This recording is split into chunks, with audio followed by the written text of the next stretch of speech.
اب یہاں پر سمجھیے الذین یؤمنون بالغیب، یہ بہت بڑا اصل ہے دین کا، جس کا ایمان ہو غیب پر، اندیکھی حقیقت پر۔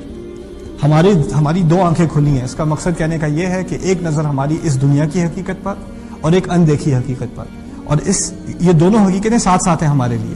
کسی کا ایمان نہ ہونا تو اس کو اس میں سے صرف ایک حقیقت نظر آتی ہے، مسلمان کو ہمیشہ دو حقیقتیں نظر آتی ہیں۔ جیسے میرے اندر، آپ کے اندر، میں آپ کو دیکھ رہا ہوں، میرے سامنے ایک جسم ہے، ایک انسان ہے، لیکن اس انسان کے اندر ایک روح بھی ہے۔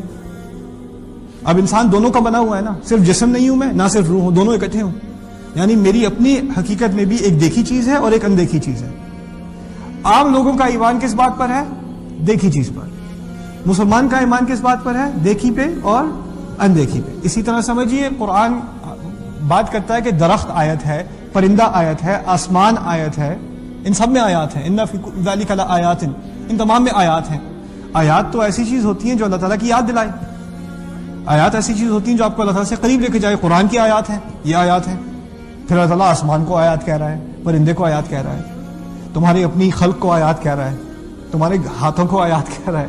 اس میں کیسے آیت ہے؟ اچھا دیکھنے میں تو ہاتھ ہے، لیکن اس کے اندر ایک اندیکھی حقیقت ہے، اس کے اندر بھی ایک ہدایت ہے۔ اس پہ غور کرو گے تو اس میں سے بھی ہدایت نکلے گی۔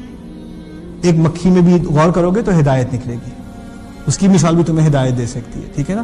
تو ایک دیکھی حقیقت ہے اور ایک اندیکھی حقیقت ہے۔ اب اس بات کی طرف اشارہ کہ جو قرآن پر ایمان لے آئے اس کو پھر وہ چیزیں نظر آنی شروع ہو جاتی ہیں جو عام لوگوں کو نظر نہیں آتی، اس کی سوچ بدل جاتی ہے۔ ایک چھوٹی سی مثال اس سوچ بدلنے کی میں آپ کو بھی دے دوں۔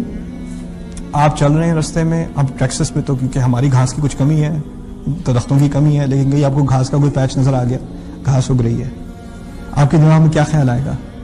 کوئی بھی گھاس کو کوئی بھی دیکھتا ہے کہتا ہے اچھا گھاس ہے، اور کیا سوچنے کی کیا چیز ہے، گھاس ہے۔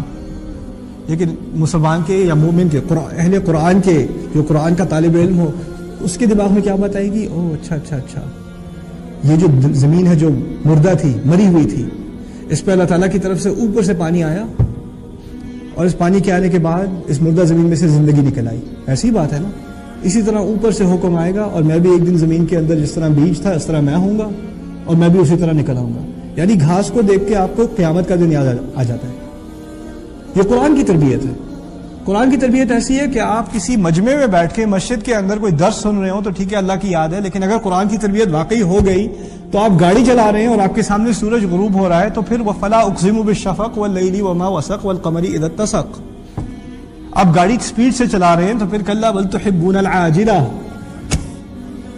اب ایسی اوپر آسمان پہ ایسی آپ کی نظر گئی پرندہ اڑ رہا ہے، أَفَلَمْ يَرَوْا إِلَى الطَّيْرِ فَوْقَهُمْ صَافَّاتٍ وَيَقْبِضْنَ مَا يُمْسِكُهُنَّ إِلَّا الرَّحْمَنُ۔ اللہ تعالیٰ کی محبت، اس کی رحمت آپ کو یاد آ جائے بس ایک پرندہ کو اڑتے ہوئے دیکھتے ہوئے، انسان کی نظر بدل جاتی ہے۔ انسان کو وہ چیزیں نظر، اب آپ کے ساتھ کوئی اور بھی گاڑی چلا رہا ہے، وہ بھی تیز چلا رہا ہے، لیکن اس کو کچھ یاد نہیں آیا، لیکن آپ کی سوچ بدل گئی۔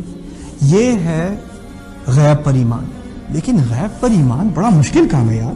کبھی کبھار تو انسان سوچ میں گم ہو جائے، ہر وقت کیسے سوچ میں لگاؤ، ہر وقت کیسے دو آنکھیں کھلی ہوں؟ دیکھیے عام طور پر ایک آنکھ بند ہو جاتی ہے، جو غیب کی آنکھ ہے وہ بند ہو جاتی ہے، آسانی سے بند ہو جاتی ہے، کیونکہ انسان کی توجہ اس طرف جاتی ہے جس کو وہ دیکھ سکتا ہوں، نیچرل سی چیز ہے۔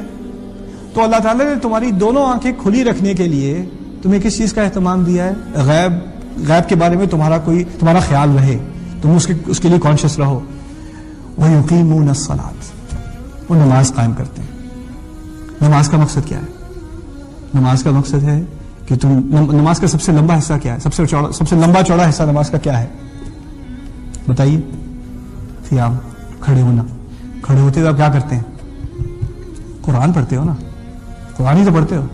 نماز کا پہلے تو نماز کا اپنا دل فاتحہ ہے، اور اس کے بعد نماز کی اساس کیا ہے؟ قرآن کو پڑھنا، قرآن کو پڑھنا۔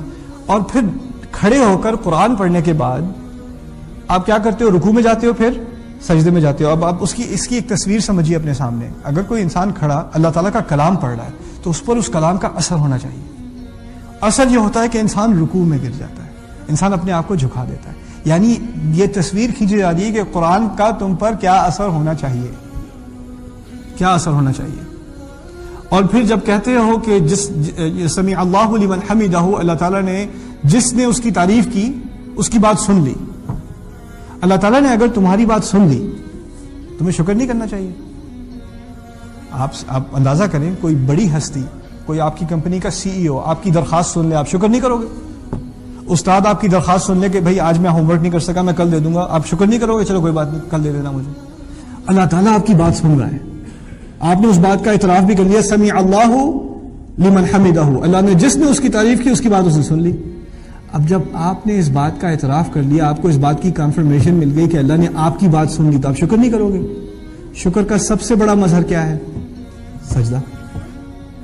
دیکھیں نماز میں کیا ہوتا ہے، نماز میں آپ کو اللہ تعالیٰ کے ساتھ ہم کلامی، اللہ تعالیٰ کے ساتھ ایک کمیونیکیشن جو آپ کی شروع ہوتی ہے، اس سے پھر آپ کو وہی، کیونکہ اللہ تعالیٰ جو ہے اس سے زیادہ اندیکھی کون سی حقیقت ہے؟ پھر جب اس حقیقت سے انسان بالکل ریفریش ہو جاتا ہے، بالکل تازہ ہو جاتا ہے، تو نماز کے بعد کچھ گھنٹے آنکھیں کھلی رہیں گی، لیکن پھر 1-2 گھنٹے بعد آنکھیں بند ہونی شروع ہو جاتی ہیں، تو دوبارہ کیا ہوا؟ اگلی نماز کا وقت آ گیا، دوبارہ کھول لو بھائی، پھر اگلی نماز کا وقت۔ الذین یقیمون الصلاۃ، آپ کو اس کا ربط سمجھ آ رہا ہے؟ الذین یؤمنون بالغیب و یقیمون الصلاۃ۔